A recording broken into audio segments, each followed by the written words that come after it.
Air India એક્સપ્રેસનું મોટું action. એક ઝાટકે જ 25 ક્રૂ મેમ્બર્સને નોકરીમાંથી હાંકી કાઢ્યા।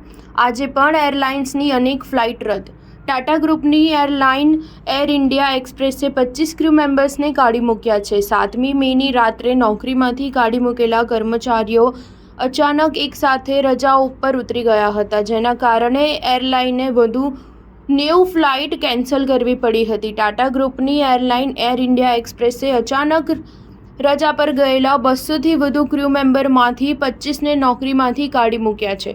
એરલાઇને બાકીના કર્મચારીઓને કહ્યું કે આજે સાંજે 4 વાગ્યા સુધીમાં કામ પર પાછા ફરો। જો કામ પર પાછા નહીં ફરો તો બધાને નોકરીમાંથી કાઢી મૂકવામાં આવશે। એરલાઇનના સીઈઓ આલોક સિંહે કહ્યું કે આજે અને આવનારા દિવસોમાં ઘણી ફ્લાઇટ કેન્સલ કરવી પડી શકશે।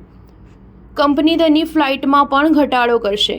200 સિનિયર ક્રૂ મેમ્બર્સ એકસાથે રજા પર ઉતરી ગયા હતા, કહ્યું બીમાર છે। મંગળવારે અચાનક એર ઇન્ડિયા એક્સપ્રેસના 200થી વધુ સિનિયર ક્રૂ મેમ્બર્સ એકસાથે રજા પર ઉતરી ગયા હતા, જેના કારણે કંપનીએ મંગળવારની રાત અને બુધવાર તેની 90થી વધુ ફ્લાઇટ કેન્સલ કરવી પડી હતી। તેમણે બીમારીનું કારણ જણાવી રજા લીધી છે। સ્ટાર ન્યૂઝ 7 હંમેશા સચ્ચાઈની સાથે।